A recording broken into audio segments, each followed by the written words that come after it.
बच्चों, आज हम लोग नया चैप्टर स्टार्ट करने जा रहे हैं जिसका नाम है क्या, केमिकल इक्विलिब्रियम।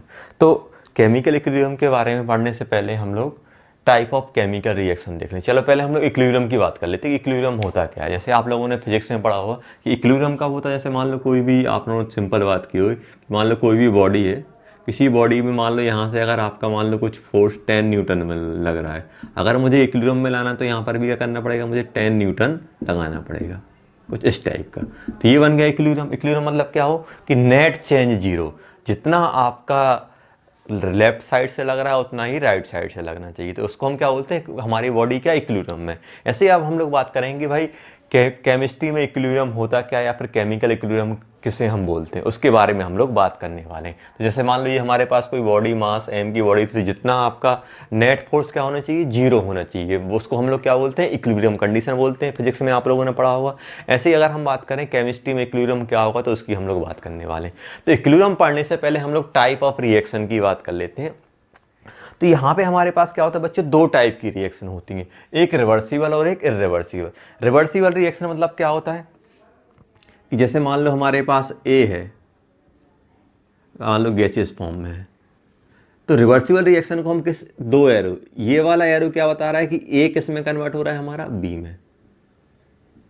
मतलब रिएक्टेंट प्रोडक्ट इंटर कन्वर्टेबल रहते हैं, मतलब रिएक्टेंट प्रोडक्ट में कन्वर्ट हो सकता है, प्रोडक्ट आपका रिएक्टेंट में कन्वर्ट हो सकता है उसी इंस्टेंट में, उसी टाइम पे। तो ऊपर वाली रिएक्शन को क्या बोलते हैं हम लोग, फॉरवर्ड रिएक्शन, और नीचे वाले को क्या बोलते हैं हम लोग, बैकवर्ड। बैकवर्ड रिएक्शन, नीचे वाले को क्या बोलना है बच्चों, तो जो रिवर्सिबल रिएक्शन होती है मतलब वो रिएक्टेंट प्रोडक्ट में कन्वर्ट हो सकता है और उसी टाइम प्रोडक्ट आपका रिएक्टेंट में आ सकता है। तो अगर हम बात करें रिवर्सिबल रिएक्शन के लिए, मुझे डबल डायरेक्शन वाला एरो चाहिए पड़ता है। इसको ऊपर वाली क्या बोलते हैं, जब रिएक्टेंट प्रोडक्ट से जा रहा है, प्रोडक्ट में जा रहा है तो फॉरवर्ड बोलते हो, जब प्रोडक्ट रिएक्टेंट में आएगा तो बैकवर्ड बोलते हैं।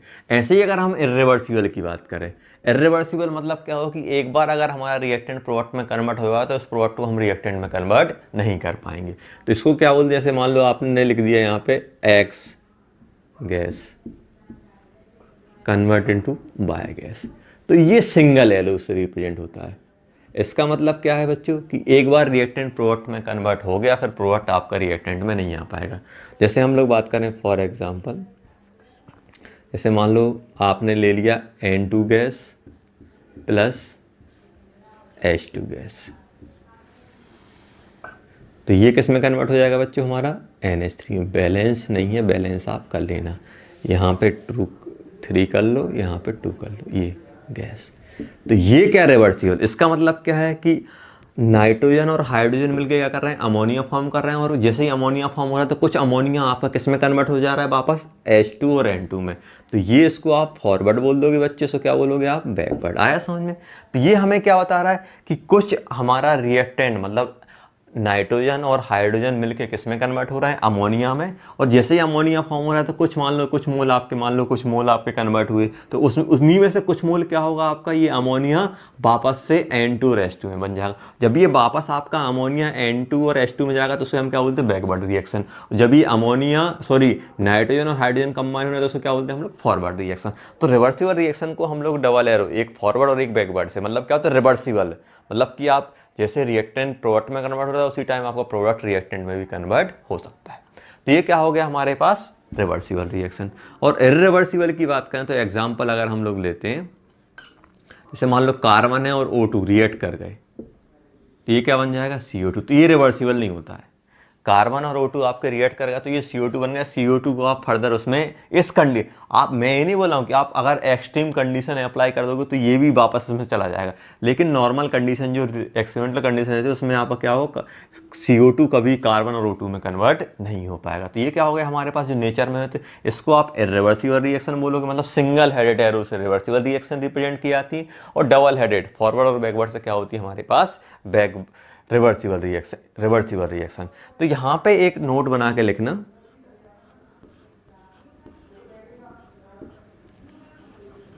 फॉर इक्विलिब्रियम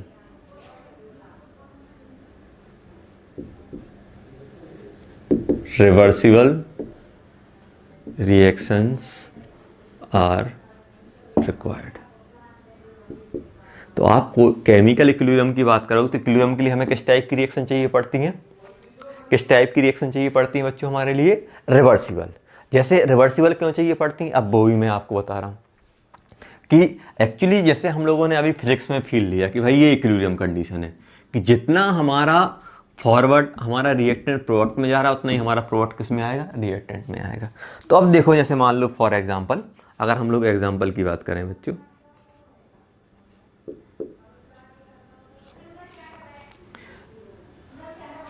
तो मान लो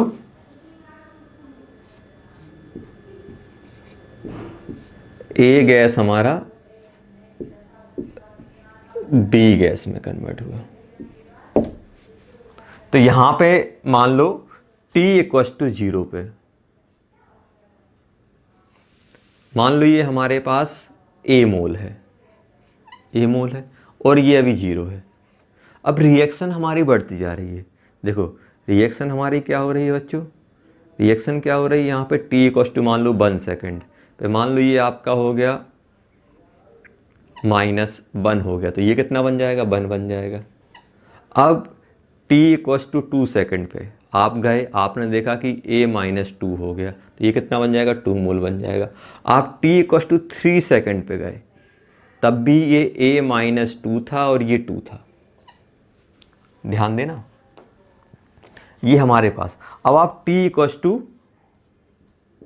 4 सेकेंड पे गए, तो A-2 था, अब भी ये 2 था। तो आपने क्या देखा कि भाई 2 सेकेंड बाद तो इनकी मोल्स में कोई चेंज ही नहीं आ रहा है। देखो ये आपका A-2 है, ये 2 है। तो यहाँ पे क्या होगा, यहाँ पे एक्चुअली हो क्या रहा है, यहाँ पे ध्यान देना कि कि एक्चुअली हुआ क्या होगा यहाँ पे, अगर हम लोग बात करें कि 2 सेकेंड बाद क्या हो रहा है, 0 से लेकर 2 तक क्या हो रहा है, ए के मोल कम हो रहे हैं और बी के बढ़ते जा रहे हैं। लेकिन 2 सेकेंड बाद क्या होगा, देखो 2, 3 पे भी, 4 पे भी, 5 पे भी, आप किसी भी टाइम पे चले जाओ A-2 रहेगा और ये 2 रहेगा। तो एक्चुअली यहाँ पे हो क्या रहा है, अगर हम उसकी बात करें तो यहाँ पे एक्चुअली हुआ क्या है कि जो ए गैस यहाँ पे अगर हम T इक्वस टू 2 की बात कर रहे हैं, T इक्वस टू 3 की बात करें, एक्चुअली हो क्या रहा होगा कि यहाँ पे ऐसा मान लो कि A-2 है, तो मान लो ये कुछ रिएक्ट किया होगा, मान लो ये कुछ रिएक्ट किया होगा, तो क्या बन जाएगा, A माइनस मान लो कुछ कम हुआ हो, तो मान लो ये हमारा X कम हो गया, तो ये कितना बन जाएगा, 2 प्लस X। अब एक्चुअली हुआ क्या होगा कि जब ये रिएक्ट करेगा तो क्या होगा, ये फॉरवर्ड में जाएगा, और अब एक्चुअली हुआ क्या होगा, जब ये बैकवर्ड में आएगा तो मान लो बैकवर्ड में क्या होगा कि बैकवर्ड में मान लो ये x आपका कन्वर्ट हो गया, 2 माइनस एक्स बन जाएगा, और यहाँ पे क्या बन जाएगा, A-2 minus x plus x. तो मतलब क्या हो रहा है कि 2 सेकेंड बाद क्या हो रहा है, इक्विलिब्रियम अचीव हो रहा है। इक्विलिब्रियम मतलब क्या हो रहा है कि जितना आपका रिएक्टेंट फॉरवर्ड में जाने के लिए रिएक्टेंट कंज्यूम हो रहा है, उतना ही क्या हो रहा है, आपका बैकवर्ड के थ्रू बन जा रहा है। मतलब x यहाँ के थ्रू कंज्यूम हुआ तो x यहाँ के थ्रू बन गया। ऐसा मान लो कि 10 मोल थे, 10 मोल में से 5 मोल आपके रिएक्टेंट साइड गए, तो 5 क्या होंगे, रिएक्टेंट से प्रोडक्ट गया तो 5 मोल क्या होगा, प्रोडक्ट से रिएक्टेंट आया, तो ओवरऑल क्या हो जाएगा, मोल हमारे कांस्टेंट हो जाएंगे। तो यहाँ पे हम लोग क्या बोल रहे थे, यहाँ पे हम लोग ऐसा बोल सकते हैं कि जितना रिएक्टेंट साइड से वो कंज्यूम होगा, देखो रिएक्टेंट साइड से कितना x कंज्यूम हुआ, देखो ये आपका ये x हमारा कब कंज्यूम हुआ, ये x आया हमारा फॉरवर्ड रिएक्शन गया, तो ये x आपका फॉरवर्ड से फॉर्म हो गया, और ये प्लस x क्यों आया, क्योंकि ये बैकवर्ड आया और ये भी बैकवर्ड की वजह से ये कम होगा। तो जितना आपका रिएक्शन फॉरवर्ड जा रही थी तो उतना मोर रिएक्टेंट कम हो जाएंगे, और बैकवर्ड में आएगा तो बैकवर्ड में क्या होगा, प्रोडक्ट, देखो बैकवर्ड में आएगा तो हमारा प्रोडक्ट रिएक्टेंट फॉर्म होगा, और बैक फॉरवर्ड जाएगी तो रिएक्टेंट हमारा कंज्यूम होगा। तो यहाँ पे एक्चुअली हो क्या रहा है, जितना हमारा रिएक्टेंट हमारा कंज्यूम हो रहा है, जितना हमारा रिएक्टेंट कंज्यूम हो रहा है उतना ही हमारा प्रोडक्ट फॉर्म हो रहा है। तो हम लोग ये बोल सकते हैं बच्चों यहाँ से, इसके बाद क्या हो रहा है, यहाँ से हमारा क्या हो गया, यहाँ से हम लोग बोल सकते हैं यहाँ से हमारा इक्विलिब्रियम अचीव हो गया, ये इक्विलिब्रियम। तो at equilibrium number of moles of reactant और प्रोडक्ट क्या हो जाते हैं, रिमेन कांस्टेंट, उसके बाद चेंज नहीं होते हैं। तो यहाँ पे हम क्या बोल सकते हैं, एट इक्विलिब्रियम, जब केमिकल रिएक्शन में इक्विलिब्रियम आ जाएगा तो number of moles of reactant और प्रोडक्ट क्या हो जाएंगे, कांस्टेंट हो जाएंगे। तो लिखो एट, ये आप नोट बना के लिख लें, नोट बना के क्या लिखोगे, at equilibrium number of moles of reactant and product क्या हो जाते हैं, कांस्टेंट। ये हमारे कांस्टेंट हो जाते हैं। देखो ये आपका जितना है यहीं चल रहा है, तो कांस्टेंट हो जाते हैं। तो हम लोग क्या हो सकते हैं कि जब इक्विलिब्रियम अचीव होगा तो क्या हो जाएगा, जैसे हम लोग बोले ना यहाँ पे 10 न्यूटन लग रहा है, यहाँ पे 10, यहाँ पे 10, तो जितना यहाँ से लग रहा है उतना ही आपका, जितना राइट साइड से लग रहा है उतना ही हमारा लेफ्ट साइड से लग रहा है, बात बराबर होगी। तो ऐसे इक्विलिब्रियम में क्या होगा कि जितना हमारा रिएक्टेंट फॉरवर्ड जाने से कंज्यूम हो रहा है उतना ही क्या होगा, बैकवर्ड आने से वो क्या हो जाएगा, हमारा फॉर्म हो जाएगा। तो क्या हो जाएगा ये कांस्टेंट। ऐसा मान लो कि फॉरवर्ड जा रहा है तो 5 मोल कंज्यूम हो रहा है, तो बैकवर्ड आएगा तो 5 मोल फिर फॉर्म हो जाएगा, तो नेट चेंज क्या हो जाएगा, 0। तो हम ऐसा बोल सकते हैं एट इक्विलिब्रियम नेट चेंज जो हमारे मोल के चेंज होता है वो क्या हो जाता है, 0 हो जाता है। तो यहाँ पे हम लोग एक चीज़ बोल सकते हैं कि जब भी इक्विलिब्रियम अचीव, तो यहाँ पे समझ में आया कि मैं यहाँ पे क्या लिखा कि मान लो ये जब ये फॉरवर्ड जा रहा है तो एक्स कंज्यूम हो रहा है, और जब ये बैकवर्ड आएगा तो फिर एक्स फॉर्म हो जाएगा। तो ओवरऑल ये चीज़ क्या बन जाएगी हमारी, a-2, और ये क्या बन जाएगी ओवरऑल, सॉरी a-2 बन जाएगी, ये क्या बन जाएगी, 2 बन जाएगी। मतलब हम सिंपल यहाँ पे ये बोल सकते हैं बच्चों कि जब हम केमिकल इक्विलिब्रियम की हम लोग बात करते हैं तो क्या होता है कि जिस रेट से हमारा, जो रेट हमारी फॉरवर्ड है वो रेट हमारी बैकवर्ड हो जाएगी। मतलब जितना मोल आपका रिएक्टेंट प्रोडक्ट में जा रहा है उतना ही मोल हमारा प्रोडक्ट रिएक्टेंट में आया, तो नेट चेंज क्या हो जाएगा, 0।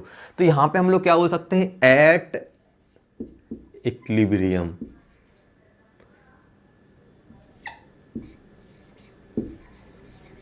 रेट ऑफ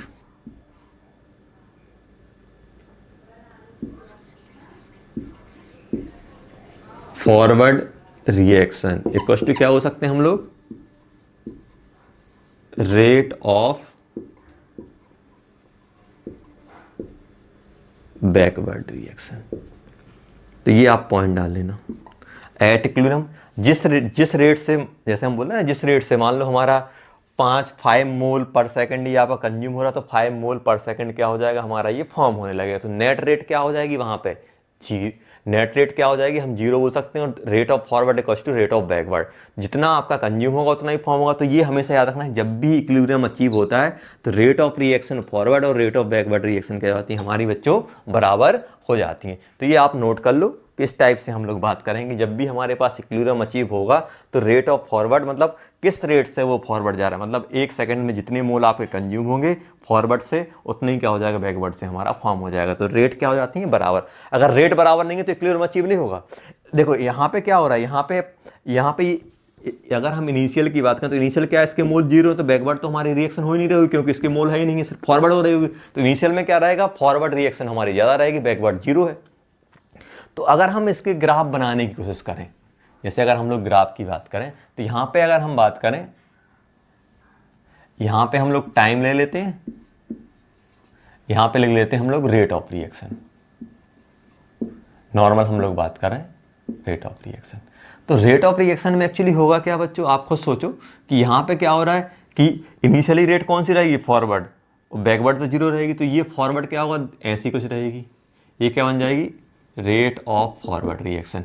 अब धीरे धीरे क्या होंगे, बी के मोल आएंगे तो बी भी हमारा यहाँ पे, बी के मोल हमारे जैसे फॉर्म होंगे तो बी हमारा बैकवर्ड में जाना चालू हुआ तो रेट बढ़ती जाएगी। तो कब तक बढ़ेगी, जब तक ये आ जाएगा, ये बढ़ेगी, ये क्या बन जाएगी हमारी रेट ऑफ बैकवर्ड रिएक्शन। और एक टाइम पे जब ये कांस्टेंट हो जाएगी तो इस टाइम को क्या बोल देंगे हम, T equilibrium time.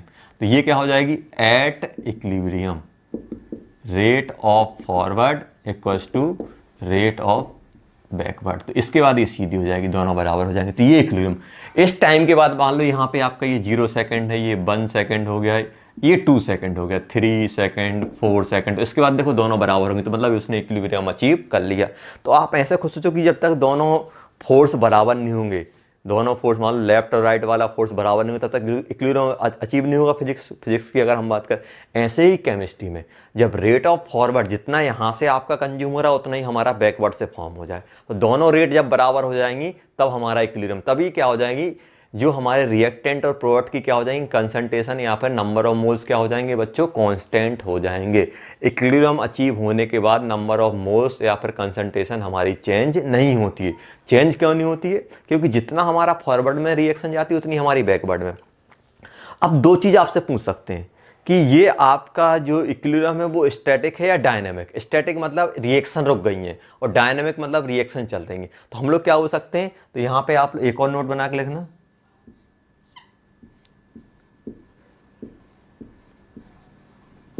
Dynamic in nature. Equilibrium क्या होता है, डायनेमिक। डायनेमिक मतलब ये रिएक्शन चल ही रही है, ऐसा नहीं है कि ये आप बोलोगे सर ये कंसंट्रेशन कांस्टेंट हो गई तो ये रिएक्शन रुक गई। रिएक्शन रुकी नहीं है, बस क्या हो रहा है कि जितना आपका ए बी में कन्वर्ट हो रहा है उसी रेट से बी ए में कन्वर्ट हो जा रहा है। तो स्टैटिक मतलब रिएक्शन रुक गई, मतलब कि ए अब रिएक्ट नहीं कर रहा है, बी भी रिएक्ट नहीं कर रहा है, ये फिक्स हो गए। ऐसा कुछ नहीं है, जितना आपका ए बी में जा रहा है उतना ही बी हमारा ए में जा रहा है। तो इसके मोल क्या हो गए, हमारे फिक्स हो गए। आया समझ? तो इस टाइप की रिएक्शन को हम लोग क्या बोलते हैं, डायनामिक इन नेचर। डायनामिक मतलब रिएक्शन कंटिन्यू चल रही है, ए बी में कन्वर्ट हो रहा है, बी ए में कन्वर्ट हो रहा है, ऐसा हमारे पास कंटिन्यू चल रहा है। तो इसको हम लोग क्या बोलते हैं, डायनामिक इन नेचर। जैसे मान लो एक मैं आपको एग्जांपल दे रहा हूं सिंपल वाला, जैसे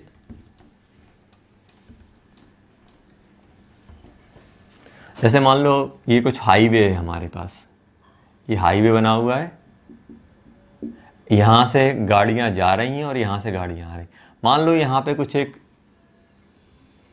इस टाइप का है, ये गोल चक्कर टाइप का है, यहाँ पे पार्किंग हो सकती है। अब इनिशियली क्या था, इसको आप मान लो फॉरवर्ड मान लो, यहाँ से जो एंटर हो रहा है उसको हम फॉरवर्ड बोल रहे हैं और यहाँ से जो निकल रहे हैं हमारे पास बैकवर्ड। इनिशियल क्या था, यहाँ पे कुछ भी गाड़ियाँ नहीं थी, यहाँ पे क्या था, ये जो आपका गोल चक्कर है ये क्या पूरा खाली पड़ा हुआ।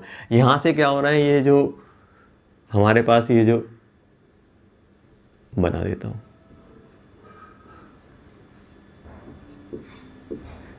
ये जो व्हीकल से एंटर होना चालू की। अब देखो एक्चुअली हुआ क्या, अभी ये यहाँ से एंटर होंगी तो यहाँ पे ये एकोमोडेट हो जाएंगी, यहाँ पे आपकी आराम से पार्क हो जाएंगी, ऐसी पार्क हो रही होंगी धीरे धीरे। जब यहाँ पे जगह नहीं बचेगी, देखो कुछ पार्क होंगी, कुछ यहाँ से निकलना चालू, देखो मान लो कुछ पार्क हो रही है, कुछ को यहाँ पे मूड नहीं है तो वो यहाँ से निकलना चालू हो जाए। अभी ऐसा मान लो कि यहाँ पे क्या हो रहा है, 10 जो कार हैं वो 1 मिनट में निकलेंगी, 10 कार पर मिनट।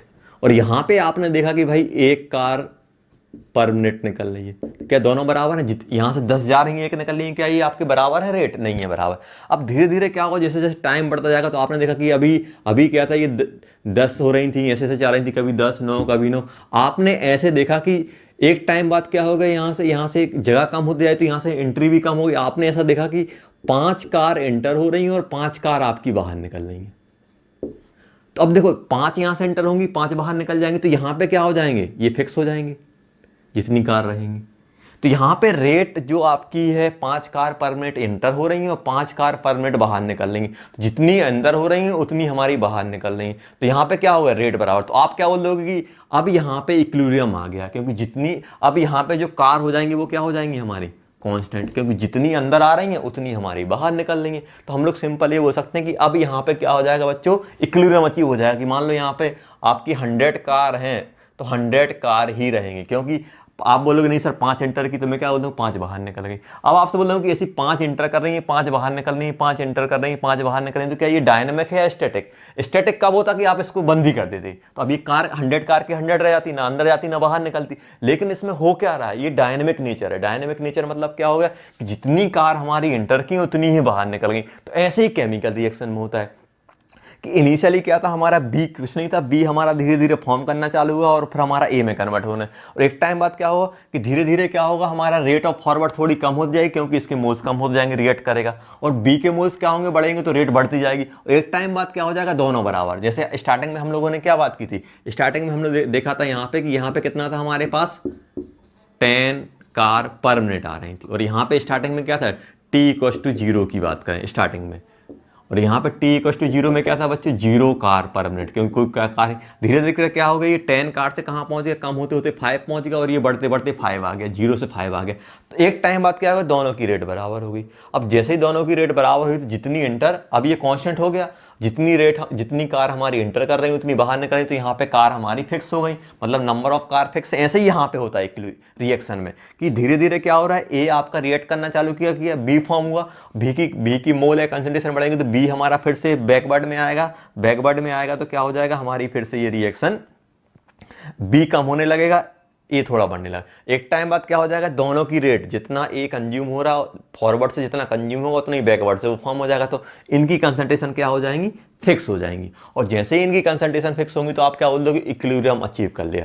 तो इक्विलिब्रियम आइडेंटिफाई करने का तरीका क्या है कि आप बोल दो कि उसके इक्विलिब्रियम अचीव करने के बाद कोई भी उनके मोल्स या कंसंट्रेशन में कोई चेंज नहीं आता है, वो इक्विलिब्रियम कंडीशन हो जाती है। जैसे हम लोगों ने ये ट्रैफिक वाली बात की, गोल चक्कर वाली बात की, तो यहां पे हम लोगों ने बात कर ली। तो ये क्या होता है हमारा डायनेमिक नेचर का मतलब ऐसा नहीं है कि इनके मोल कांस्टेंट होगा तो रिएक्शन रुक गई, रिएक्शन रुकी नहीं है, ये आपका इसमें कन्वर्ट हो रहा है और ये इसमें कन्वर्ट, तो एक कंटिन्यू साइकिल चल रही है।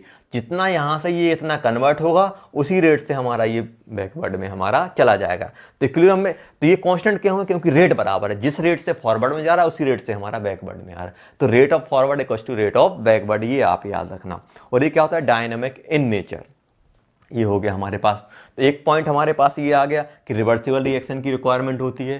इक्विलिब्रियम पे क्या होता है, rate of forward, number of moles क्या हो जाते हैं, मोल्स जो भी रिएक्टेंट और प्रोडक्ट हो जाते हैं वो कांस्टेंट हो जाते हैं। और रेट ऑफ फॉरवर्ड क्यों हो जाते हैं कांस्टेंट, क्योंकि rate of forward equals to rate of backward. तो इस टाइप का ग्राफ बनता है, रेट ऑफ बैकवर्ड हमारी बढ़ती है, रेट ऑफ फॉरवर्ड हमारी कम होती है। जब ये दोनों बराबर हो जाएंगे, ऐसा टाइम जहाँ पे हमारा rate of forward equals to rate of backward हो जाएगा, उसे क्या बोल देंगे हम लोग, इक्विलिब्रियम टाइम बोल देंगे। और डायनेमिक इन नेचर मतलब क्या होता है, ये डायनेमिक नेचर का होता है। अब अगर हम लोग यहाँ पे बात करें बच्चों, एक और हमारे पास पॉइंट रहता है कि अगर आपसे ये पूछा जाए कि किस टाइप की सिचुएशन चाहिए पड़ती, अब आप खुद देखना कि यहाँ पे एक और पॉइंट डालना, क्लोज कंटेनर इज रिक्वायर्ड। भाई हमें किसी क्लोज कंटेनर चाहिए पड़ता है, क्यों, जैसे मान लो हमारे पास ये था CaCO3 है, सॉलिड है, मान लो ये हमारा इक्विलिब्रियम पे है, CaO सॉलिड बना लिया और CO2 बना लिया गैस। तो क्लोज कंटेनर की हमें रिक्वायरमेंट क्यों होती है, जैसे मान लो आपने एक क्लोज कंटेनर लिया, तो क्लोज कंटेनर लोगे तो क्या रहेगा, यहाँ पे आपका CaCO3 भी रहेगा, इसके अंदर CaO भी रहेगा और CO2 भी रहेगी, ये गैसियस फॉर्म में। अब क्या हो कि अगर मान लो एक ये क्या है हमारे पास, एक क्लोज है और एक हमारे पास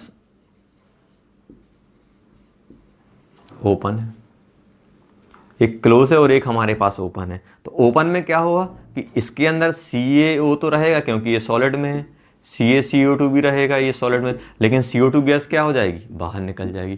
अब CO2 गैस बाहर निकल गई, अब इसके अंदर बची नहीं है, तो क्या ये अब ये गैस आप बाहर कर दोगे तो क्या ये वापस बैकवर्ड में रिएक्शन आ पाएगी, नहीं आ पाएगी। तो अगर हमारे पास कोई भी रिएक्टेंट प्रोडक्ट अगर हमारा गैसियस में है तो हमें फिर क्लोज कंटेनर की रिक्वायरमेंट होगी, क्योंकि अगर आप क्लोज कंटेनर नहीं लोगे तो एक भी रिएक्टेंट प्रोडक्ट अगर बाहर, मान लो CO2 को आप बाहर निकाल दो, अभी बैकवर्ड जाने के लिए हमें कैल्शियम ऑक्साइड और CO2 चाहिए, अब CO2 तो है नहीं है क्योंकि वो बाहर निकल जाएगी। तो इसलिए हम लोग क्या बोलते हैं कि जब भी आप इक्विलिब्रियम की बात करोगे, हमारे पास कोई भी गैसियस रिएक्टेंट या प्रोडक्ट है तो हमें क्या क्लोज कंटेनर की रिक्वायरमेंट रहेगी। क्लोज कंटेनर की रिक्वायरमेंट क्यों, कि क्लोज रहेगा तो इसके अंदर अवेलेबल रहेगा, अगर आपने इसे ओपन कर दिया तो CO2 बाहर निकल जाएगी। अब CO2 इससे बाहर ही चलेगी तो क्या ये अकेला CaO क्या CaCO3 बैकवर्ड में जा पाएगा, नहीं जा पाएगा। अगर आपने इसको क्लोज रखा है तो ये हमारी रिएक्शन क्या हो जाएगी बच्चों, ये रिएक्शन हो जाएगी हमारी रिवर्सिबल। और अगर आपने ओपन कर दिया तो क्या बन जाएगी, इरिवर्सिबल, क्योंकि ये हमारा खत्म हो जाएगा तो ये कभी भी हमारी बैकवर्ड में नहीं आ पाएगी, ओनली फॉरवर्ड आ पाएगी। तो ये आप ध्यान रखना है। तो एक रिक्वायरमेंट क्या होगी, क्लोज कंटेनर हो गया, एक हम लोगों ने ये देखा, तो ये हमें ध्यान रखना पड़ेगा। और अगर हम बात करें, जैसे आप लोगों ने सुना होगा कैटलिस्ट,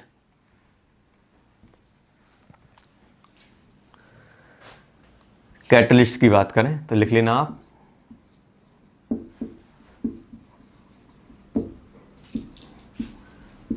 does not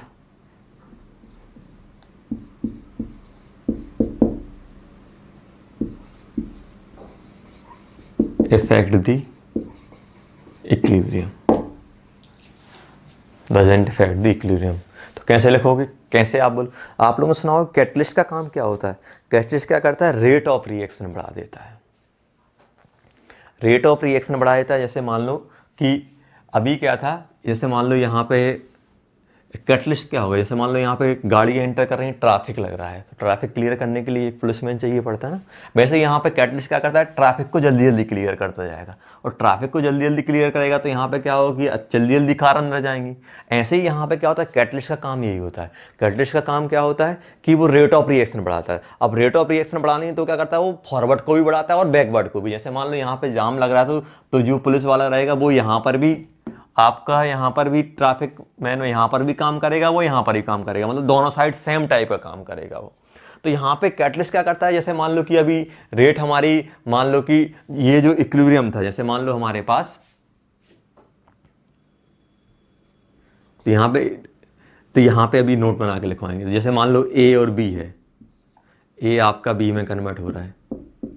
तो मान लो ये आपने देखा था कि यहाँ पे ए था, ये 0 था, ये a-2 हो गया था, ये 2 हो गया था, इसको हम लोगों ने क्या बोल दिया था, टी इक्विलिब्रियम। तो ये हम लोगों ने क्या देखा था, 2 सेकंड। मान लो आपने कैटलिस्ट यूज किया, तो कैटलिस्ट यूज किया तो कैटलिस्ट क्या करेगा, इस टाइम को कम कर देगा। अभी भी इक्विलिब्रियम पे क्या रहेगा, a-0, a-2, ये 2, तो ये इक्विलिब्रियम की बात थी। अब बस ये टाइम, इक्विलिब्रियम का टाइम क्या हो जाएगा, मान लो 1 सेकंड हो गया या 0.5 सेकंड हो गया, तो बस इक्विलिब्रियम क्या करता है, decrease the time of equilibrium. Equilibrium के टाइम को क्या करता है, ये डिक्रीज कर देता है। आया समझ में कि जो इक्विलिब्रियम आपका 1 घंटे या 2 घंटे बाद अचीव होना चाहिए था, वो इक्विलिब्रियम आपका 1 मिनट 2 मिनट में हो जाएगा। मतलब क्या करता है, तो कैटलिस्ट क्या करता है, जिस रेट से रेट ऑफ फॉरवर्ड बढ़ाता है, सेम रेट से, सेम फैक्टर से क्या करता है, सेम फैक्टर से रेट ऑफ बैकवर्ड भी बढ़ा देता है। जैसे मान लो रेट ऑफ फॉरवर्ड को उसने 5 टाइम्स कर दिया, तो बैकवर्ड को भी 5 टाइम्स कर देगा। तो जो आपका टाइम, मान लो जो हमारी रिएक्शन 5 मिनट में हो रही थी, अब वो 5 मिनट हो रही थी, अब वो एक मिनट में वो इक्विलिब्रियम टाइम आ जाएगा। आया समझ। जैसे मान लो कि ये 5 कार पर मिनट जो आपकी 1 घंटे में आ रही थी, अब मान लो यहाँ पे आपने ट्रैफिक मैन बिठा दिए, तो क्या करेंगे, ट्रैफिक को क्लियर कर देंगे। तो मान लो जो आपकी ये जो 10 था, 10 से 5 होने में मान लो 1 घंटा लग रहा था, अगर मान लो आपने ट्रैफिक मैन बिठा दी तो जल्दी जल्दी काम करवा देंगे, तो वो क्या हो जाएगा, वो मान लो आपका 10 मिनट में हो जाएगा। हाँ, रेट वही मिलनी है, लेकिन क्या होगा, रेट वो क्या करेगा, रेट ऑफ रिएक्शन फॉरवर्ड और बैकवर्ड को दोनों को सेम एक्सटेंड से बढ़ाता है, सेम एक्सटेंड या सेम फैक्टर से इंक्रीज करता है। रेट ऑफ फॉरवर्ड उसने 5 टाइम्स कर दी तो बैकवर्ड भी 5 टाइम्स करेगा। तो क्या होता है, कैटलिस्ट कोई पार्शियलिटी नहीं करता है, जिस फैक्टर से वो फॉरवर्ड बढ़ाता है उसी फैक्टर से वो बैकवर्ड को बढ़ाता है। तो क्या होता है, जो इक्विलिब्रियम अचीव करने का जो टाइम ड्यूरेशन रहती है, जैसे मान लो ये 2 सेकंड में हो रहा था, वो 1 सेकंड में हो जाएगा, 0.1 सेकंड में, 0.2 या फिर जितना भी रहेगा। लेकिन क्या हो, कैटलिस्ट यूज करोगे तो क्या हो जाएगा, टाइम ड्यूरेशन, इक्विलिब्रियम अचीव करने की टाइम ड्यूरेशन क्या होती है, डिक्रीज हो जाती है। तो ये हम लोगों ने बात कर ली बच्चों कि ये हमारे पास इक्विलिब्रियम, ऐसे हम लोग कुछ बात करेंगे। तो कुछ अभी तक हम लोगों ने क्या देखा कि भाई क्लोज कंटेनर हो गया, डायनेमिक नेचर का होता है, कैटलिस्ट कभी भी इक्विलिब्रियम को इफेक्ट नहीं करता है, बस वो टाइम ड्यूरेशन को कम कर देता है। और इक्विलिब्रियम पे क्या होता है, rate of forward equals to rate of backward हमारे पास रहती है। और लास्ट हम लोगों ने एक और देखा था, डायनेमिक नेचर का होता है, मतलब रिएक्शन कभी स्टॉप नहीं होती। इंटर कन्वर्जेशन क्या होता है, चलता रहता है, बस क्या हो जाती है, इंटर कन्वर्जन की जो रेट रहती है वो हमारी बराबर हो जाती है। तो बच्चे एक और अगर हम पॉइंट की बात करें, equilibrium can achieve in both direction. मतलब इक्विलिब्रियम को हम दोनों डायरेक्शन से अचीव कर सकते हैं। जैसे मान लो हमारे पास ए बी गैस है, तो मान लो अभी आपने t=0 में मान लो सिर्फ आपने a मोल दिया, ये 0 दिया, तो हम लोग इक्विलिब्रियम कैसे अचीव करेंगे, फॉरवर्ड डायरेक्शन में जाके, क्योंकि इनिशियली हमारी फॉरवर्ड रिएक्शन होगी, फॉरवर्ड डायरेक्शन से, क्योंकि ए हमारा बी में कन्वर्ट होगा, जब बी में कन्वर्ट होने के बाद जब बी के कुछ मोल आ जाएंगे तब वो ए में आएगा। मतलब इसको हम किस डायरेक्शन से अप्रोच कर रहे हैं, फॉरवर्ड से। मान लो आपको ऐसा दिया होता, ए गैस बी गैस, ये 0 दिया हुआ है, ये मान लो बी मोल दिया हुआ है। अब ये 0 तो ये तो फॉरवर्ड जाएगी नहीं, रिएक्शन कहाँ आएगी हमारी, डायरेक्ट फॉरवर्ड दिया तो कहाँ आएगी, बैकवर्ड। तो ये हम लोग रिएक्शन किससे, इक्विलिब्रियम कैसे अचीव करेंगे हम लोग, बैकवर्ड डायरेक्शन में। बैकवर्ड डायरेक्शन से। आया समझ में? अगर ए दिया है तो फॉरवर्ड से भी देखो, अगर ए दिया तो ए बी में कन्वर्ट होगा, और बी दिया तो बी ए में कन्वर्ट होगा। और कब तक ये होंगे? जब तक दोनों की रेट बराबर नहीं हो जाती, जब तक हमारा इक्विलिब्रियम अचीव नहीं। तो हम लोग क्या बोल सकते हैं कि ऐसा जरूरी नहीं है कि रिएक्टेंट प्रोडक्ट में कन्वर्ट होगा तभी हम इक्विलिब्रियम अचीव करें। और प्रोडक्ट अकेला दिया है तो प्रोडक्ट आपका रिएक्टेंट में भी आके हमारी रिएक्शन को मतलब वो आ जाएगा। जैसे मान लो ये हो गया ऐसा तो ये कितना बन जाएगा एट इक्विलिब्रियम, ये a माइनस एक्स बन जाएगा, ये x बन जाएगा। ऐसे ही मान लो यहाँ पे कितना बन जाएगा, ये b माइनस एक्स हो जाएगा, ये मान लो b माइनस बाय हो गया, और ये कितना बन जाएगा हमारा बाय। ये क्या हो सकते हैं? एट इक्विलिब्रियम, ऐसा हम लोग बोल सकते हैं। तो इक्विलिब्रियम पे क्या होगा कि दोनों डायरेक्शन से हम लोग अचीव कर सकते हैं। ये बाय कंज्यूम हो रहा है, ये बाय फॉर्म हो जाएगा। तो ये इंपॉर्टेंट पॉइंट है जो आपको बताया कि दोनों डायरेक्शन से, अगर रिएक्टेंट तो रिएक्टेंट से हम प्रोडक्ट साइड जाएंगे, सिर्फ अकेला प्रोडक्ट है तो प्रोडक्ट से हम रिएक्टेंट मतलब फॉरवर्ड डायरेक्शन से भी अचीव कर सकते हैं। फॉरवर्ड डायरेक्शन मतलब प्रोडक्ट से रिएक्टेंट से प्रोडक्ट, और बैकवर्ड मतलब प्रोडक्ट से रिएक्टेंट। ये हमारे पास हो गया। अब हम लोग बात करते हैं एक कि जो हम लोग रेट की बात कर रहे थे, तो हम लोग रेट ऑफ रिएक्शन कैसे फाइंड करते हैं, हम लोग इसकी बात कर रहे हैं, रेट ऑफ रिएक्शन। क्योंकि हमें मालूम है कि फॉरवर्ड और बैकवर्ड बराबर होती है, तो रेट ऑफ रिएक्शन के लिए हमारे पास एक लॉ था कि उसे क्या बोलते हैं हम, law of mass action.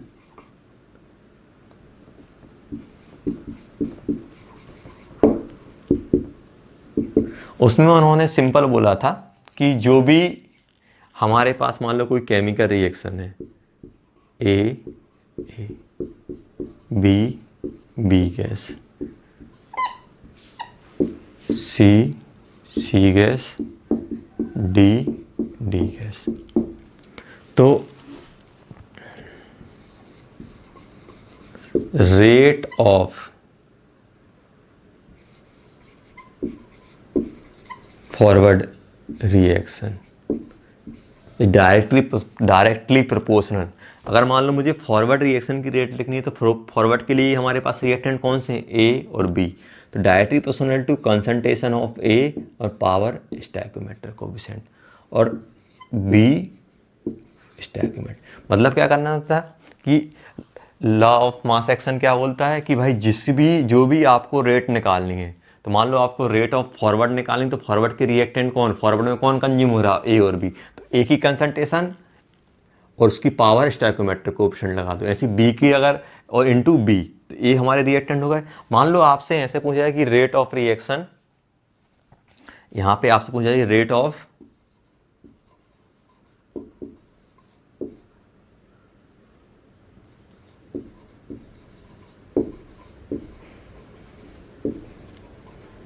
Backward reaction, तो क्या आ जाएगा, सी की पावर सी, डी की पावर डी।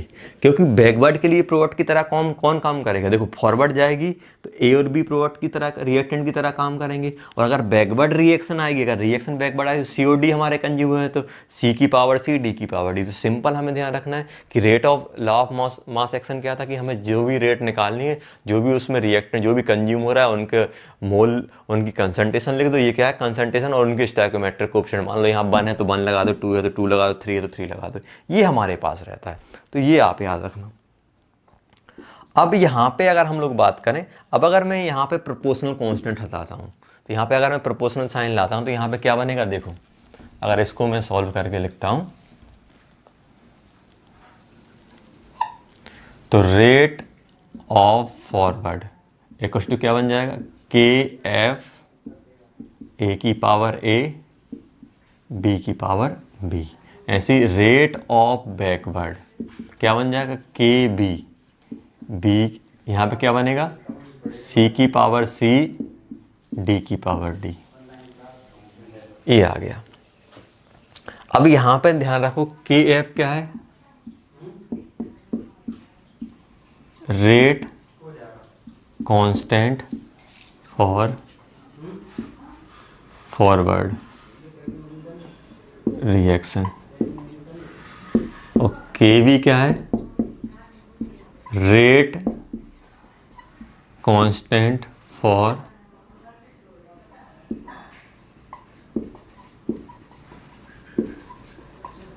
Backward reaction. और लिखो both are depends only temperature. दोनों के दोनों क्या होते हैं, टेम्परेचर पे डिपेंड करते हैं। और टेम्परेचर बढ़ाने से के एफ भी बढ़ता है और के भी, बोथ इंक्रीज होते हैं। अब कौन कितना इंक्रीज हो रहा है वो रिएक्शन पे डिपेंड करेगा। मान लो कोई डबल टाइम हो सकता है, कोई ट्रिपल हो सकता है, तो वो अलग अलग, ऐसा नहीं सेम एक्सटेंट पे टेम्परेचर बढ़ाओगे दोनों के दोनों बढ़ेंगे, ये भी बढ़ेगा ये भी बढ़ेगा। तो ये आप ध्यान रखना कि जो इंपॉर्टेंट ये पॉइंट आपको लिखाया है, वैसे ज़रूरत नहीं पड़ती लेकिन फिर भी आता है, टेम्परेचर बढ़ाने से दोनों बढ़ते हैं। अब दोनों सेम एक्सटेंट से बढ़ रहे हैं, ऐसा मान लो कोई एक डबल हो सकता है, उसी टेम्परेचर पे ट्रिपल हो जाए, तो वो हमारी रिएक्शन पे डिपेंड करेगा। तो rate constant for forward reaction, rate constant of backward reaction. अब हमें मालूम है कि एट, ये तो हमने जान लो जिस भी टाइम आपको रेट ऑफ रिएक्शन चाहिए उस टाइम के एफ तो आपका फिक्स रहेगा। मान लो आपको फॉरवर्ड रिएक्शन चाहिए कि इस टाइम हमारी रेट क्या है, तो के एफ आपको क्वेश्चन में गिवन रहेगा और उस टाइम आपको कंसंट्रेशन ए और कंसंट्रेशन ऑफ बी डाल देना और जो भी स्टोइकोमेट्रिक कोएफिशिएंट उसकी पावर लगा, तो हमें रेट मालूम चल जाएगी। ऐसे मान लो आपको रेट ऑफ बैकवर्ड रिएक्शन निकालनी है, तो रेट ऑफ बैकवर्ड की रिएक्शन क्या हो जाएगा, के बी रेट कांस्टेंट ले लेना आप, और उनकी जो बैकवर्ड के लिए कौन रिएक्टेंट की तरह वर्क करेगा, सी और डी। तो सी की कंसंट्रेशन उसका स्टोइकोमेट्रिक कोएफिशिएंट, डी की कंसंट्रेशन उसका स्टोइकोमेट्रिक कोएफिशिएंट, ये हमारे पास आ जाएगा। अब अगर हम बात करें एट इक्विलिब्रियम कि जब आगे इक्विलिब्रियम अचीव होगा तब क्या होगा, एक आपको पॉइंट बताया था, at equilibrium rate of forward equals to rate of backward, ये आपको बताया था, लिखवाया था। तो rate of forward equals to rate of backward मतलब ये दोनों बराबर हो जाएंगे, मतलब क्या बन जाएगा हमारा, K F equals to, sorry rate of forward क्या था, रेट ऑफ फॉरवर्ड क्या था हमारा, के एफ ए की पावर ए बी की पावर बी, और बैकवर्ड क्या था, के बी सी की पावर सी और डी की पावर डी। ये बन गया कुछ हमारे पास। ये क्या है, कांस्टेंट है, तो कांस्टेंट को एक साथ करते हैं, कंसंट्रेशन को अलग करते हैं, तो के एफ अपॉन के बी क्या बन जाएगा, ए की पावर सॉरी सी की पावर सी डी की पावर डी ए की पावर ए बी की पावर बी, ये बन गया। और ये भी कांस्टेंट है, ये भी कांस्टेंट है, इन दोनों को मिला के एक नया कांस्टेंट बनता है, नया कांस्टेंट बोल सकते हैं, उस कांस्टेंट को क्या बोलते हैं, के इक्विलिब्रियम। तो इक्विलिब्रियम कांस्टेंट ये बन गया।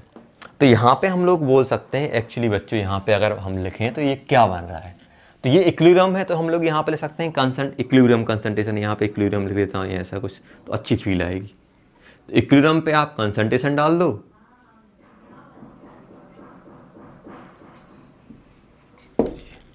तो अगर हम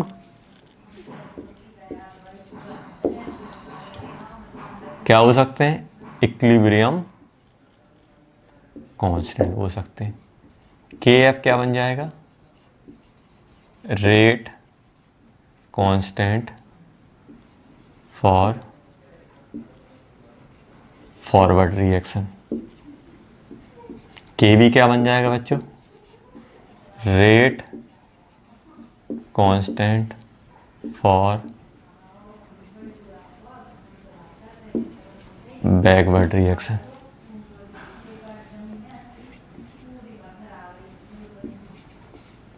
तो क्या बन जाएगा इसको,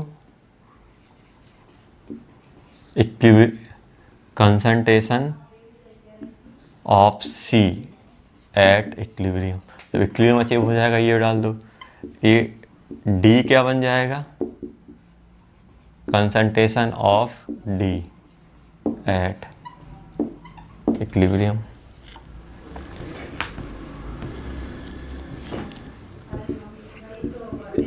इक्विलिब्रियम क्या बन जाएगा, ये concentration of A at equilibrium.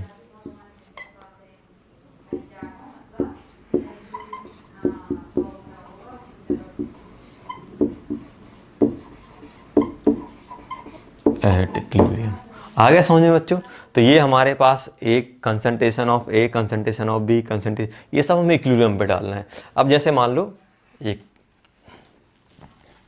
तो कैसे एक्सप्रेशन लिखते हैं यहाँ पे ध्यान देना बच्चों। तो ये आ गया, जैसे मान लो फॉर एग्जांपल, मान लो आपको दिया है N2 plus N2 gas plus 3H2 gas 2NH3 gas, ये दिया हुआ है। मान लो इसका मुझे K इक्विलिब्रियम कांस्टेंट लिखना है, तो K इक्विलिब्रियम क्या बन जाएगा यहाँ पे? हमेशा याद रखना कि ऊपर क्या आएगा, हमारे पास रिएक्टेंट आएंगे, ऊपर क्या आएंगे प्रोडक्ट और उनका स्टोइकियोमेट्रिक कोएफिशिएंट, नीचे क्या आएगा रिएक्टेंट। हमेशा ऐसे याद रखना कि K इक्विलिब्रियम कांस्टेंट हम लोग कैसे लिख सकते हैं, प्रोडक्ट लिख देना और उनका स्टोइकियोमेट्रिक कोएफिशिएंट अपॉन नीचे क्या आएगा रिएक्टेंट और उनके स्टोइकियोमेट्रिक कोएफिशिएंट। प्रोडक्ट आएगा और उनके स्टोइकियोमेट्रिक कोएफिशिएंट, रिएक्टेंट आएगा उनका स्टोइकियोमेट्रिक कोएफिशिएंट। अभी हम लोग बात करेंगे डिटेल में, अच्छे से पढ़ेंगे, टेंशन नहीं। तो यहाँ पे प्रोडक्ट कौन सा है, अमोनिया, तो अमोनिया NH3 क्या बन जाएगा यहाँ पे, स्क्वायर बन जाएगा, क्योंकि स्टोइकियोमेट्रिक कोएफिशिएंट 2 है। और रिएक्टेंट कौन कौन से हैं, N2, H2 की पावर कितनी, यहाँ पे 3 नहीं लिखना, H2 स्टोइकियोमेट्रिक कोएफिशिएंट क्या है 3, ये 1, ऐसे बन जाएगा। और ये यही क्या रहेगा हमारा KF/KB। जैसे मान लो आपका इसका KF की वैल्यू दे दी उन्होंने 3 दे दी, KB की वैल्यू उन्होंने 9 दे दी। अब आपसे पूछते हैं कि इक्विलिब्रियम कांस्टेंट क्या आएगा, तो क्या लिख दोगे, तुरंत लिख दोगे 3/9, मतलब 1/3 बन जाएगी इसकी वैल्यू। आया समझ में, कोई प्रॉब्लम है? तो बहुत आसान चीज़ है, बहुत आसान चैप्टर है, बस जो आपको बेसिक सिखाया जा रहा है उस पर हमें स्ट्राइक करना है कि भाई ऐसे ऐसे हम लोग बात करते हैं। तो ये हम लोगों ने बात कर ली कि भाई इक्विलिब्रियम कांस्टेंट ये होता है। अब अगर हम लोग बात करें बच्चों कि हटा दें, ये नोट कर लो अच्छे से। अगर हम लोग बात करें यहाँ पे कि एक्चुअली हम लोग यहाँ पे कंसंट्रेशन टर्म यूज कर रहे हैं। एक्चुअली जो डेफिनेशन में अगर आप लॉ ऑफ मास एक्शन पढ़ोगे तो एक्चुअली वहाँ पे होता क्या है, वहाँ पे हम ऐसे बोलते हैं रेट क्या होती है हमारी, rate of reaction directly proportional to, यहाँ पे रहता है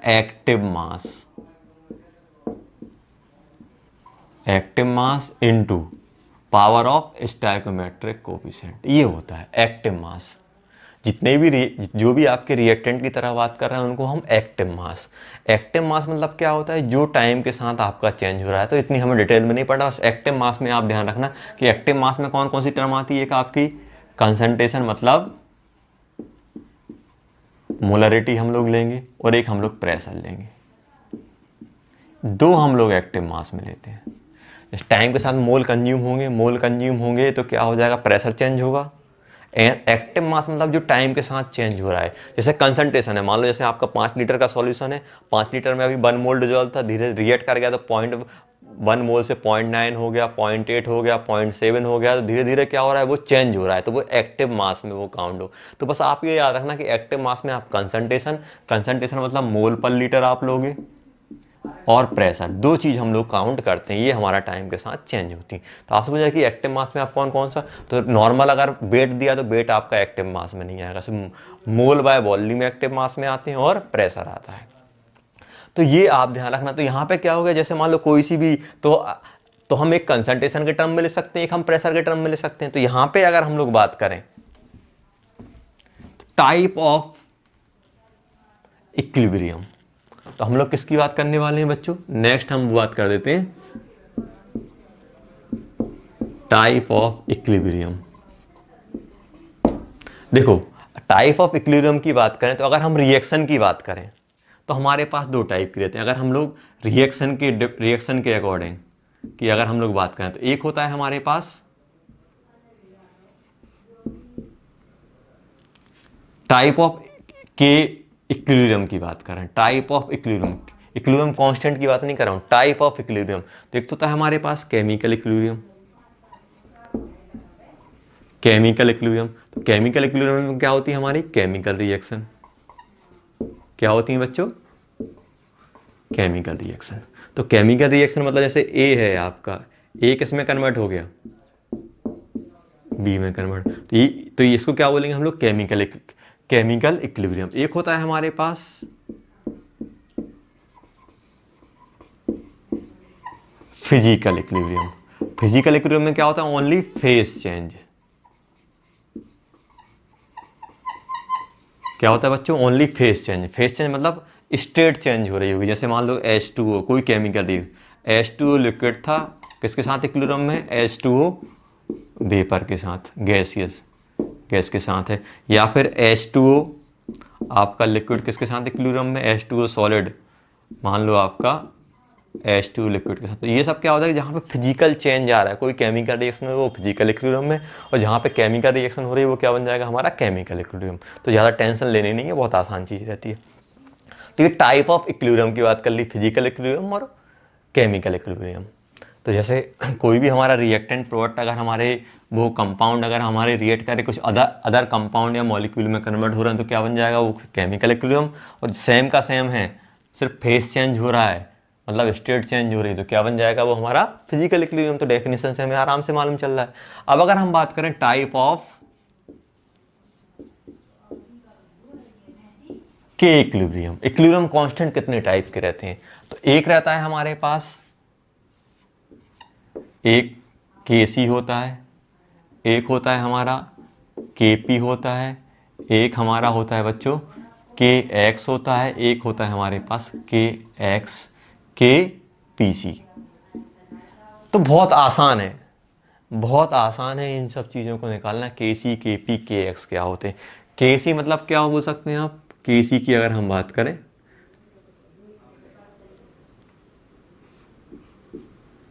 इन term of concentration.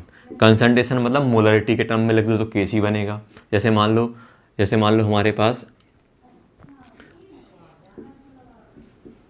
In term of partial pressure, partial pressure के टर्म में लिख दो तो Kp बन जाएगा। ये क्या हो सकते हैं, इन टर्म ऑफ x क्या बोलते हैं, मोल फ्रैक्शन।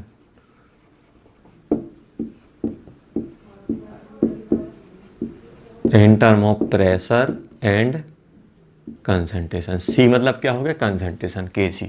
अब जैसे मान लो बच्चों, जैसे मैं एक एग्जांपल ले रहा हूँ, टेंशन नहीं लेना। जैसे मान लो आपको एक एग्जांपल दिया हुआ है,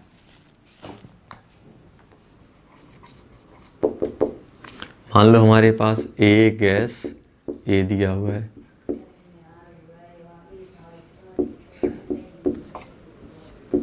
C गैस दिया हुआ है, D गैस दिया हुआ है, ऐसा है। मान लो अगर आपको Kc लिखना है तो सभी, Kc मतलब क्या बोल रहा है कि आप सभी के सभी कंसंट्रेशन के टर्म में लिखो। तो Kc क्या होता है, ये भी क्या है, एक टाइप का इक्विलिब्रियम कांस्टेंट है जिसमें हम क्या कर रहे हैं, सभी के सभी प्रोडक्ट और रिएक्टेंट हम किसके टर्म में लिख रहे हैं, कंसंट्रेशन के टर्म में एक्सप्रेस कर रहे हैं। तो यहाँ पे क्या आएगा, कंसंट्रेशन ऑफ C की power C, concentration of D की पावर D। यहाँ पे लिखेंगे कंसंट्रेशन ऑफ A की power A, concentration of B की पावर B। ये रिएक्टेंट हो गया, ये प्रोडक्ट हो गया। मान लो आपको Kp लिखना है अब Kp कैसे लिखोगे, अब Kp वही तरीका है, ऊपर प्रोडक्ट नीचे रिएक्टेंट। प्रोडक्ट की कंसंट जो भी प्रोडक्ट है उसका स्टोइकियोमेट्रिक कोएफिशिएंट उसकी पावर में लगा दो। तो यहाँ पे क्या होगा Kp लिखना है तो क्या लिखना पड़ेगा, यहाँ पे पार्शियल प्रेशर ऑफ C की पावर C। यहाँ पे क्या लिखना पड़ेगा बेटा, पार्शियल प्रेशर ऑफ D की पावर D। यहाँ पे क्या लिखना पड़ेगा बच्चों, पार्शियल प्रेशर ऑफ A की पावर A। यहाँ पे क्या बन जाएगा, पार्शियल प्रेशर ऑफ B की पावर B। तो ये कहाँ हुआ है, एट इक्विलिब्रियम। ये सब क्या है, यहाँ पे आप लिख दो। अगर आपसे पूछा कि P partial pressure of C क्या है, partial pressure of C eight equilibrium. Equilibrium पे जो पार्शियल प्रेशर है जो PD क्या है, यहाँ पे आप हो सकते हैं, या फिर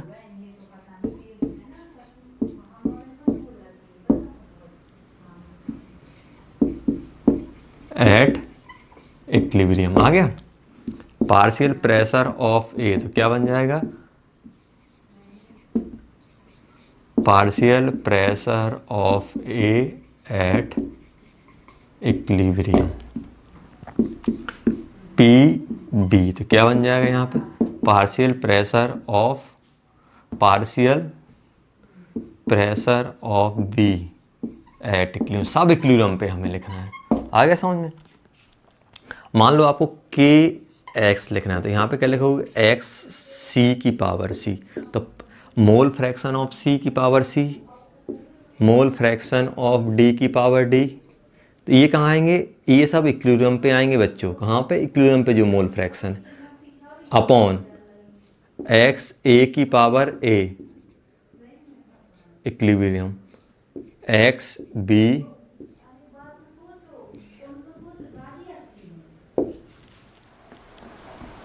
जैसे मान लो आपसे पूछा है क्वेश्चन, जैसे आपको दिया हुआ है, find the relation between Kp and Kc, equilibrium constant in term of partial pressure, equilibrium constant in term of concentration, in term of concentration. तो कैसे निकालोगे, तो मान लो हमारे पास रिएक्शन ये दी हुई है, ए गैस, एक जनरल तरीका बता रहा हूँ, बी गैस, सी गैस, और ये डी गैस। सबसे जल्दी Kp लिख दो। Kp अगर इसको हम लिखेंगे तो वैसे लिखा हुआ है ये हमारे पास, Kp क्या बनेगा, पार्शियल प्रेशर ऑफ C की power C, partial pressure of D की power D, partial pressure of A की power A, partial pressure of B की पावर B बन जाएगा। ऐसे ही अगर हम Kc लिखते हैं तो Kc हमारा क्या बनेगा, जल्दी बताओ। Kc अगर मैं यहाँ पे लिखता हूँ तो क्या हो जाएगा, कंसंट्रेशन ऑफ C की power C, concentration of D की power D, concentration of A की power A, concentration of B की पावर B बन जाएगा। अब देखो Pc एक्चुअली होता क्या है, जल्दी बताओ। Pc क्या है हमारे पास, पार्शियल प्रेशर ऑफ C है, पार्शियल प्रेशर ऑफ C है। और ये क्या होता है, पार्शियल प्रेशर ऑफ C निकालना, तो मुझे क्या चाहिए, यहाँ पे ध्यान देना, ये पार्शियल प्रेशर क्या होता है, NRT/V होता है। यहाँ पे पार्शियल प्रेशर ऑफ C चाहिए तो क्या बन जाएगा, mole of C RT volume of container, ये बन जाएगा। अब आप यहाँ पे ध्यान दो बच्चों, N मोल हो गया और V क्या हो गया, वॉल्यूम। तो N/V मोल बाय वॉल्यूम क्या बन जाता है, कंसंट्रेशन। तो इसको मैं ऐसे लिख सकता हूँ, कंसंट्रेशन ऑफ C RT लिख सकता हूँ। ऐसे ही मान लो पार्शियल प्रेशर ऑफ D लिखना है, तो यहाँ पे क्या बनेगा, moles of D RT/V, moles of D/V क्या बन जाएगा, ये क्या बन जाएगा, कंसंट्रेशन ऑफ D RT। आया समझ में। ऐसे ही अगर मैं A लिखता हूँ तो ये भी क्या बन जाएगा, mole of concentration of A RT। ऐसे ही अगर मैं B लिखता हूँ तो क्या बन जाएगा, ये B RT। तो यहाँ पे देखो अगर मैं Kp लिखता हूँ तो Kp क्या बन जाएगा,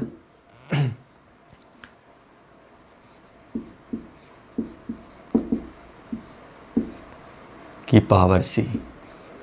यहाँ पे क्या बन जाएगा, D RT की पावर D। यहाँ पे क्या बन जाएगा, A RT की पावर A।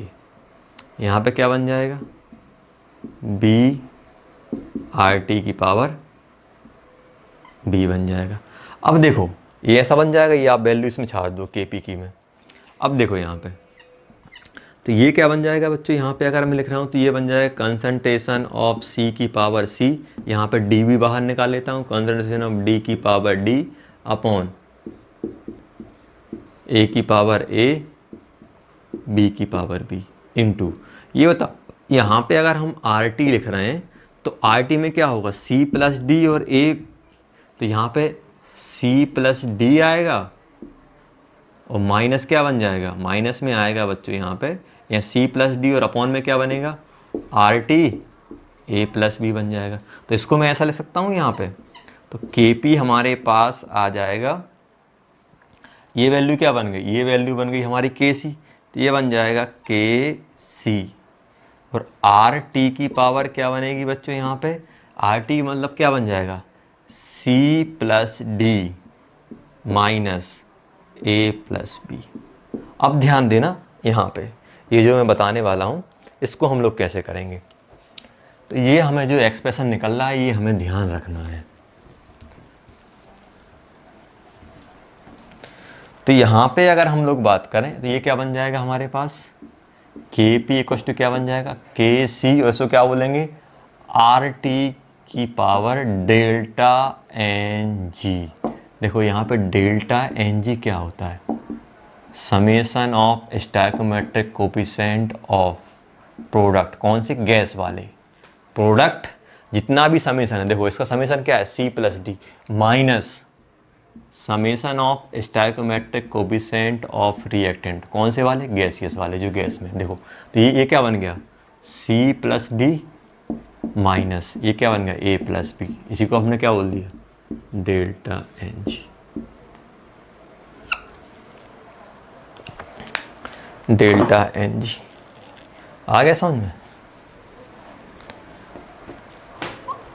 आर और टी आपको ध्यान रखना है। जैसे मान लो फॉर एग्जांपल, जैसे मान लो हमारे पास रिएक्शन दी हुई है N2 gas plus H2 gas 3 convert into 2NH3 gas.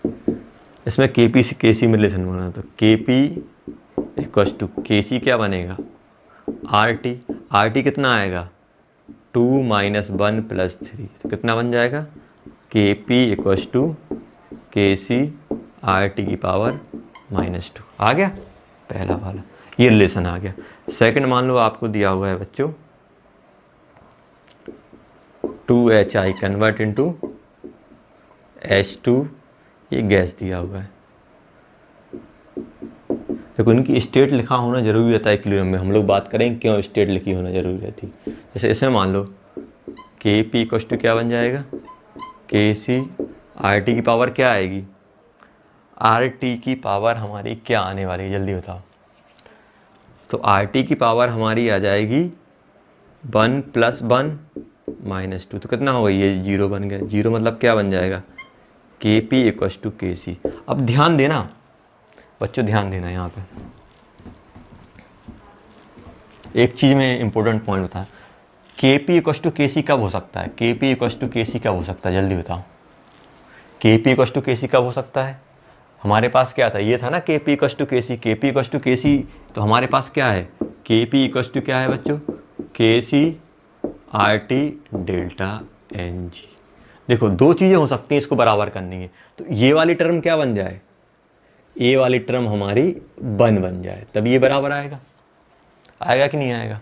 अब ये वाली टर्म हमारी 1 कब बनेगी, तो पहला केस क्या हो सकता है, केस 1 कि आप डेल्टा एन जी को 0 कर दो, डेल्टा एन जी 0 कर दो, तब हमारा Kp इक्वल टू Kc हो जाएगा। तो ऐसी रिएक्शन जिसमें स्टोइकोमेट्रिक सम रिएक्टेंट और प्रोडक्ट का बराबर होता है, वहाँ पे Kp इक्वल टू Kc रहता है। Kp इक्वल टू क्या रहता है, Kc। और एक और राज की बताता है, इनकी यूनिट क्या रहेगी। देखो यूनिट भी आप निकाल सकते हो, Kp और Kc की आप यूनिट निकाल सकते हो। देखो अब यूनिट वाला भी बताऊंगा। देखो चलो यूनिट बता देता हूँ। जैसे मान लो आपको इसमें इसकी यूनिट निकालनी, Kc की यूनिट निकालनी। Kc की यूनिट क्या है, तो Kc कैसे लिखोगे आप, NH3 का स्क्वायर कंसंट्रेशन, और यहाँ पे क्या बनेगा, N2 और H2 का क्यूब। तो कंसंट्रेशन की यूनिट क्या होती है, मोल बाय वॉल्यूम का। यहाँ पे क्या बनेगा, स्क्वायर। यहाँ पे क्या बनेगा, mole by volume into mole by volume. यहाँ पे 3 बन जाएगा। तो यहाँ पे आप खुद दे सकते हो क्या बन जाएगा, मोल बाय वॉल्यूम कितना बन जाएगा, यहाँ पे 2 है, यहाँ पे कितनी है, 4 है, तो -2 ये बन जाएगी यूनिट, ये यूनिट आ जाएगी। अगर मान लो डेल्टा एन जी 0 है, जितना आपका पावर ऊपर आएगा मोल बाय वॉल्यूम का उतना ही नीचे आएगा। तो डेल्टा एन जी 0 है तो क्या हो जाएंगे, Kp और Kc क्या हो सकते हैं, Kp एंड Kc क्या हो जाएंगे हमारे, यूनिटलेस हो जाएंगे। ऐसे ही इसका अगर आप Kp लिखोगे तो Kp क्या बनेगा, Kp की यूनिट निकालने तो क्या बनेगा, पार्शियल प्रेशर ऑफ NH3 का स्क्वायर बनेगा, और यहाँ पे पार्शियल प्रेशर ऑफ N2 और पार्शियल प्रेशर ऑफ H2 का क्यूब। तो यहाँ पे क्या बनेगा, ATM का स्क्वायर बन जाएगा, यहाँ पे ATM आएगा, और यहाँ पे क्या बन जाएगा, ATM की पावर 3। तो देखो कितना बन गया, ये ATM का क्या बन जाएगा बच्चों, ATM का क्या बन जाएगा, ATM -2 बन जाएगा। देखो क्योंकि -2 है डेल्टा एन जी, तो -2 आ जाएगा।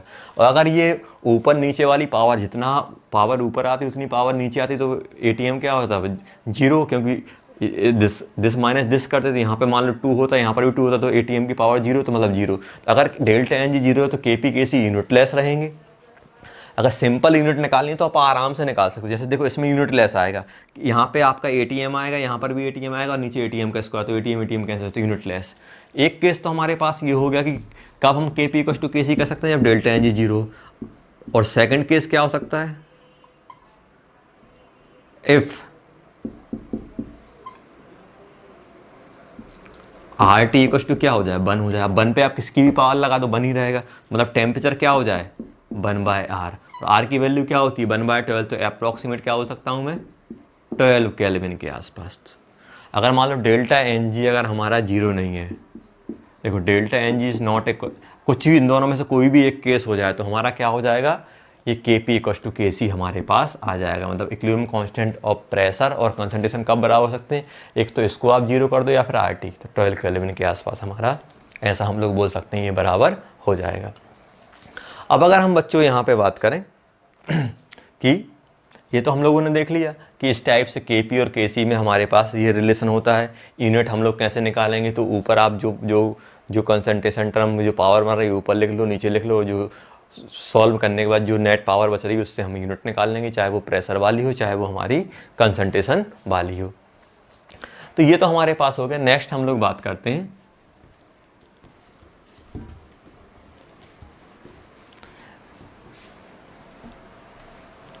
रिएक्शन। यही है आपको रिलेशन बिटवीन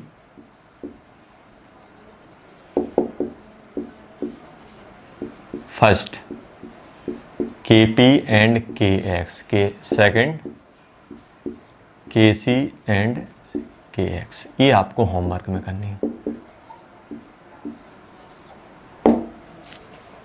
ये क्या करना है बच्चों, ये हमें होमवर्क में करनी है। बाकी आगे कंटिन्यू हम लोग नेक्स्ट क्लास में करेंगे। तो जो आपको बेसिक बताया उसको आप, जो देखो जो हमारा केमिकल इक्विलिब्रियम रहता है, एक स्टार्टिंग के 2-3 लेक्चर रहते हैं जो हमारे बेसिक रहते हैं, उनको अगर आप बेसिक को अच्छे से स्ट्राइक कर जाओगे, अच्छे से सीख लोगे, तो बाकी जो चैप्टर है बहुत इजीली आपका निकल जाएगा, मालूम भी नहीं चलेगा कब स्टार्ट हुआ और कब खत्म हो गया। तो जो आपको सिखाया है बस उसको आप ध्यान दो। तो आज आपको क्या करना है, नोट्स अच्छे से बताना है, जो जो आपको बातें सिखाई गई उन पर आप ध्यान दो और उनको आप करो। जैसे हम लोगों ने ये किया वैसे ही आप KP और KX में रिलेशन निकालो, वैसे KC और KX में, तो ये आपको रिलेशन फाइंड करने हैं। ओके बच्चों।